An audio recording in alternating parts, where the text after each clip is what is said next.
Let's solve question number 6 of exercise 1.3.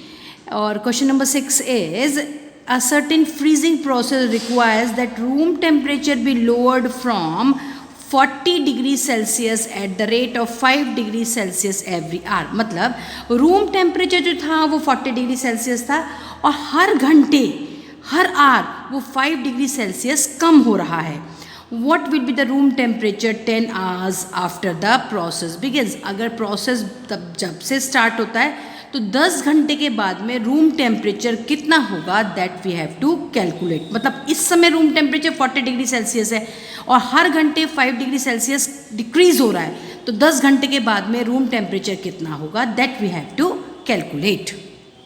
So this is the solution of question number 6. Change in temperature per hour, हर घंटे में कितना temperature change हो रहा है, -5 डिग्री सेल्सियस, मतलब -5 डिग्री सेल्सियस कम हो रहा है. So change in temperature in 10 hours, we have to calculate कि 10 घंटे के बाद कितना टेम्परेचर चेंज होगा. That is equal to -5 degree Celsius multiply by 10, that comes to be -50 degree Celsius. अब रूम टेम्परेचर कितना होगा after 10 hours, that is equal to, इस समय कितना रूम टेम्परेचर था 40 डिग्री सेल्सियस, तो 40 degree Celsius plus -50 degree Celsius, that comes to be -10 degree Celsius, because plus minus again we have to subtract this 40 degree Celsius from 50 degree Celsius. तो 50 degree Celsius में से 40 degree Celsius को minus किया, मेरा answer आया -10 degree Celsius. So we can say that after 10 hours, 10 घंटे के बाद रूम टेम्परेचर जो होगा वो -10 डिग्री सेल्सियस होगा. In a class test containing 10 questions, 5 marks are awarded for every correct answer and -2 marks are awarded for every incorrect answer and 0 for question not attempted. अब एक class test लिया गया जिसमें total number of questions थे 10. 5 marks मिले अगर आपने right answer दिया और -2 मार्क्स मिले अगर आपने रॉन्ग आंसर दिया और 0 मार्क्स मिले जो आपने अगर क्वेश्चन अटेम्प्ट नहीं किया. तो फर्स्ट है मोहन गेट्स 4 करेक्ट, मोहन ने 4 तो करेक्ट आंसर दिए और 6 जो है वो इनकरेक्ट आंसर दिए. तो ये बताइए मोहन का स्कोर कितना होगा, that we have to calculate. Reshma gets 5 correct answer, Reshma ने 5 करेक्ट आंसर दिए और 5 इनकरेक्ट आंसर दिए. व्हाट इज हर स्कोर, वो that we have to calculate. Hina gets 2 correct answer and 5 incorrect answer, Hina ने 2 सही और 5 गलत आंसर दिए. And 7 question out of 7 question she attempted, 7 ही क्वेश्चन उसने अटेम्प्ट किए, इसका मतलब 3 क्वेश्चन उसने अटेम्प्ट नहीं किए. What was her score. This is the solution students. Total number of questions कितने थे 10. Marks awarded for correct answer, अगर करेक्ट आंसर देते हो तो 5 मार्क्स मिलते हैं.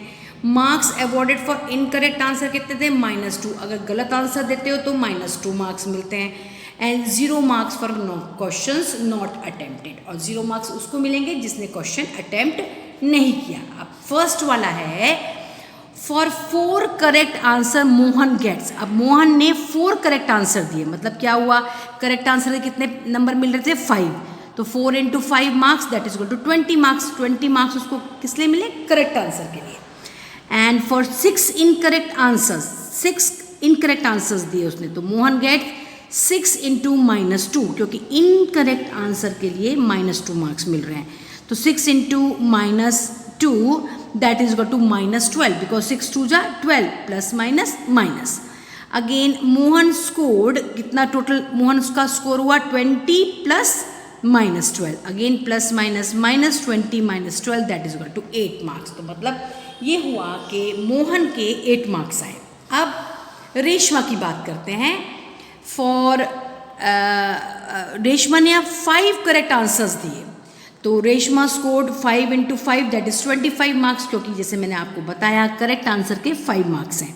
तो 25 और 5 इनकरेक्ट आंसर दिए, तो इनकरेक्ट के -2 हैं, तो 5 multiply by -2 that is equal to -10. 5 2 जा 10 -10 मार्क्स. और रेशमा का स्कोर कितना हुआ 25 plus -10, again plus minus -25 -10 that is equal to 15 marks. अब हम बात करेंगे किसकी, अब हम बात करेंगे आपके सामने हिना की. हिना ने 2 करेक्ट आंसर दिए. For 2 correct answer Hina score 2 into 5 that is equal to 10 marks. और 5 इनकरेक्ट आंसर दिए. For 5 incorrect answer Hina score 5 into -2 that is equal to -10 marks. अब अनअटेम्प्टेड क्वेश्चन कितने थे? 3, क्योंकि टोटल कितने क्वेश्चन थे? 10 में से उसने 10 में से उसने 7 अटेम्प्ट किए और 3 अनअटेम्प्टेड थे. तो 3 into 0 that is equal to 0 marks. तो Hina score that is equal to 10 + -10 + 0 again +- 10 - 10 + 0 that is equal to 0 marks. तो हम ये कह सकते हैं कि हिना स्कोर्ड 0 मार्क्स इन हर test. Now let's solve next question. Now this is your 8th question, exercise 1.3. A cement company earns a profit of ₹8 per bag for white cement sold and loss of ₹5 per bag for grey cement sold. इसका मतलब ये हुआ कि एक cement company अगर एक bag white cement का बेचती है तो उसको प्रॉफिट होता है ₹8 का, और अगर वो एक बैग ग्रे सीमेंट का बेचती है तो उसको लॉस होता है ₹5 का. अब कैलकुलेट क्या करना है आपको. The company sells 3000 bags of white cement. 3000 bags जो है वो वाइट सीमेंट के सोल्ड करती है और 5000 बैग्स वो ग्रे सीमेंट के सोल्ड करती है एक मंथ में. तो ये बताना है आपको प्रॉफिट होगा कि लॉस होगा. That we have to calculate. This is the solution of question number 8. A part, profit earns for white cement bag that is equal to ₹8 per bag. एक बैग पे प्रॉफिट कितना अर्न करती है company? ₹8 एक bag पे अगर वो white cement बेचती है तो. और loss on grey cement bag, on grey cement bag. अगर ग्रे सीमेंट बैग बेचती है तो उसको लॉस होता है ₹5 का पर बैग का. अब प्रॉफिट ऑन, अब उसने कितने बैग्स बेचे? 3000 उसने वाइट सीमेंट बैग्स बेचे. तो profit on 3000 bags of white cement that at ₹8 per bag that is equal to ₹3000 multiplied by 8 that is equal to 24,000. तो 24,000 का उसने वाइट सीमेंट बैग्स बेचे जिसका उसको प्रॉफिट हुआ. और लॉस की बात करते हैं अब हम. Loss on 5000 bags of grey cement at ₹5 per bag. मतलब उसने 5000 बैग्स ग्रे सीमेंट के बेचे, उसमें उसको पर बैग ₹5 का लॉस हुआ. That is equal to ₹5000 multiply by 5 that is equal to 25,000. मतलब ये हुआ कि 25,000 तो उसको लॉस हुआ ग्रे सीमेंट बैग बेचने पे कंपनी को, और 24,000 का उसको प्रॉफिट हुआ. 25,000 का लॉस हुआ और 24,000 का प्रॉफिट हुआ. तो ये बताना है हर लॉस इज़ ग्रेटर. तो लॉस बड़ा है, 25,000 बड़ा है तो 25,000 minus 24,000 that is equal to 1,000 rupees का उसको लॉस हुआ.